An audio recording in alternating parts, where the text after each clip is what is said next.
கம்ப்ளீட்டாக satisfied bro. நான் எதிர்பார்த்து வந்த எல்லா எலமெண்ட்ஸும் படத்தில் இருந்துச்சு. கம்ப்ளீட்டாக சாட்டிஸ்ஃபைட் ப்ரோ. நான் ஸ்க்ரீன் பிளே ரொம்ப ப்ளஸ் ப்ரோ. இந்த படத்தில் என்ன ப்ளஸ்ன்னு கேட்டிங்கன்னா, ஒன்று ஸ்க்ரீன் பிளே, ஒன்று விஎஃப்எக்ஸ், இன்னொன்று மியூசிக். மூணுத்தையுமே சமமாக ஹேண்டில் பண்ணியிருக்காங்க. அந்த ஆடியன்ஸோட பல்ஸில் படம் கரெக்டாக இருந்துச்சு. எனக்கு ஒரே ஒரு நிமிஷம் கூட லேக் ஆகலை. நான் படத்தை விட்டு வெளியே போகவே இல்லை. என் மொத்த கான்சென்ட்ரேஷன் படத்துள்ள தான் இருந்துச்சு. எனக்கு ரொம்ப என்ஜாய் பண்ணி பார்த்த படம். ஆதி நான் வந்து ஃபர்ஸ்ட் டைம் டைரக்ட் பண்ணல, விசி முருகர் தான் டைரக்ட் பண்ணாரு. சிவகுமார் சபதம் அவர் வந்து டைரக்ட் பண்ணாரு.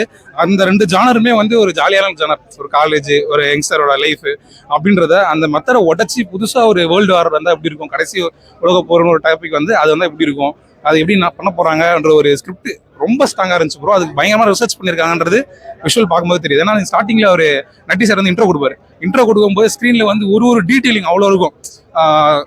ட்ரேட் மார்க்கெட்டா பங்கு சந்தையா ஷேர் மார்க்கெட்டை ஃபுல்லாக உடச்சி அது இந்தியனோட எக்கனாமி ஃபுல்லாக உடஞ்சிருச்சு. அது எப்படின்றத காமிச்சு அதனால வந்து